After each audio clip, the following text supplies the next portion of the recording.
I really think it was through my sister who had a hearing aid, I think, implanted a little more deeply in one of her ears and asked me if I'd ever had a baseline test of my hearing, which I had but a fairly long time ago and hadn't really followed up on that. And she said, well, Marguerite, it's really important that you do this because people are discovering more and more of a possible link between loss of hearing and things like dementia. I did some research and came here to hearing doctors. What I found is that I was not really understanding how much I was missing by way of hearing things in my house, machines starting. It was amazing, you know, when I first came home and learned how to put the devices in, how much I wasn't picking up, say, on speech on the radio, where I would often attribute it to other people. They're not articulating well enough, rather than I'm not hearing when their voice drops a little bit at the end of a sentence and I can't quite hear what those last words were. When Miss Miller came to hearing doctors, she was such a joy to be around. This actually was her second visit to her clinic, as she obtained her first hearing test a few years prior. When she came to hearing doctors, she came with one main concern. She was looking at some research that showed that hearing loss could lead to potential cognitive decline. She wanted to make sure that she was staying on top of her hearing health to prevent changes in her overall cognition in the future.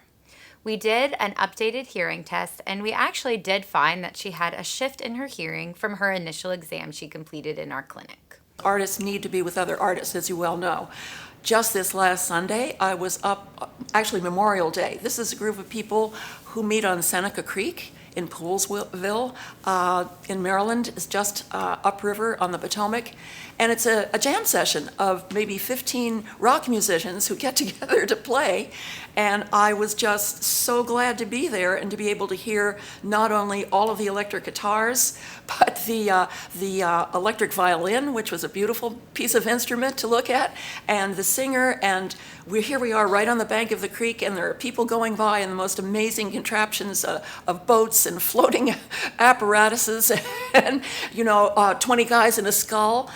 So all of this, I'm not only seeing and not recording, but drawing and painting, along with my sketching friends who are also right next to me, talking to me. And so you see, there's a lot going on. There's music that we want to hear. I want to be able to hear my sketching friends. And all of that is now available to me in a way that I'm not having to stop people and say, can you repeat that? Or, it just has made a huge difference. Miss Miller is an artist, and she is able to see and identify all the creativity that the world and communication brings to family and friends. Even though on paper, Miss Miller's hearing loss is considered to be mild to moderate, her hearing aids have given her the key to unlock all of the sounds of communication, both through music and communication with family and friends. They couldn't be more reassuring or more personable, making you feel that they truly are looking at you as an individual person.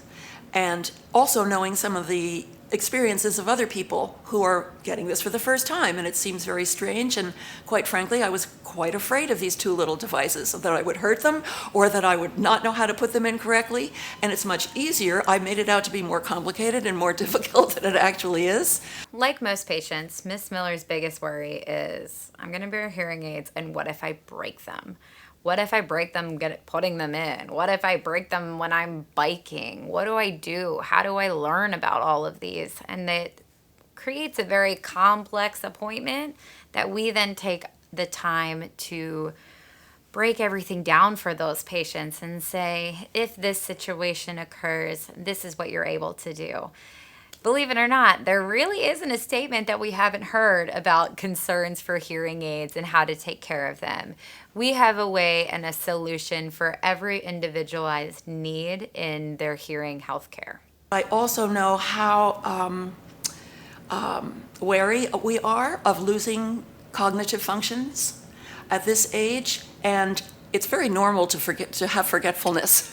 There is a lag in memory. I think we've all had the experience of finding, oh yes, that was the thing 5 minutes ago, I wished it had been right there on the tip of my tongue. That's normal.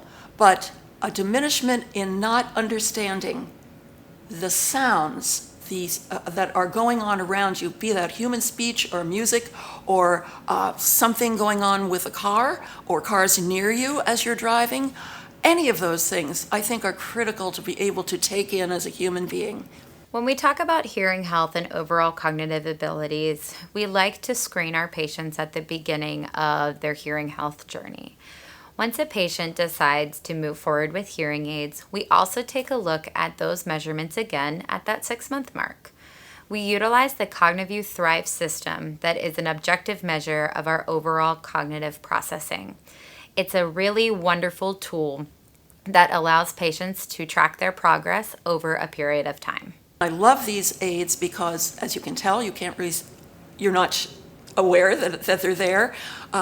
That's some part of my vanity, but I love that's accessible to me and that's something that has been developed.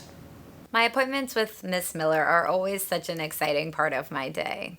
It is really wonderful to work with her in her overall communication goals and their ever-changing goals as we move forward in life with hearing aids.